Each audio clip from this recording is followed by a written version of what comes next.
रामकृष्ण हरी. रामकृष्ण हरी. बोला दगू. आम्ही 12 जण होतो. बॉम्बे सेंटरचा सप्ताह चालू केला आम्ही 7-8 वर्षे.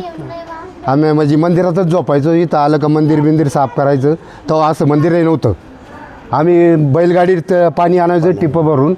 एवढे बी रात्रीचं घरी जात नसं आम्ही इथंच झोपायला 12 जण. आम्ही 700 रुपये वर्गणी काढली पहिल्यांदा. त्याच्यावर आमचा फंड चालू झाला. परत त्याच्यावर नंतर महादेवाचं मंदिर बांधलं आम्ही.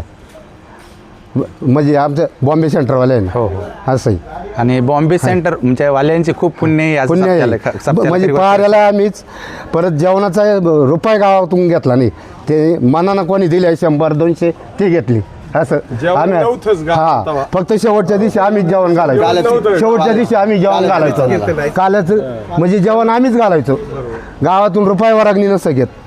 कोणी दिले मनानं 100-50 एवढे घ्यायचं. मग 15 वर्षाच्या नंतर हा. गावानं ठरवलं का जीवन चालू करा. चालू करायचे. झाले असं जेवण चालू असं होतं. हा. माऊली तुम्ही पण तिकडेच होते मुंबईकडे ना? नाही गावाला होतं माऊली. पण मधल्या आम्ही कालावधी होतो बॉम्बे मधल्या कालावधी सेंटरमध्ये. तुम्ही तिकडेच मुंबईला जाता? नाही मुंबई नाही गेलोच नाही का? मी माऊलीतच आहे. पहिल्यांदा मुंबई सगळी माहिती पण गेलो नाही. गेला नाही. हा ट्रान्सपोर्टचा हा, काहीतरी गाड्या सगळी मुंबई माहिती पण गेलो नाही मुंबईत. आपलं म्हणजे असं पैसा कमवायचा. आम्ही आळंदीत गेलो. आळंदीत आम्ही विचार केला का सप्ताह चालू करायचा. बंद झालता.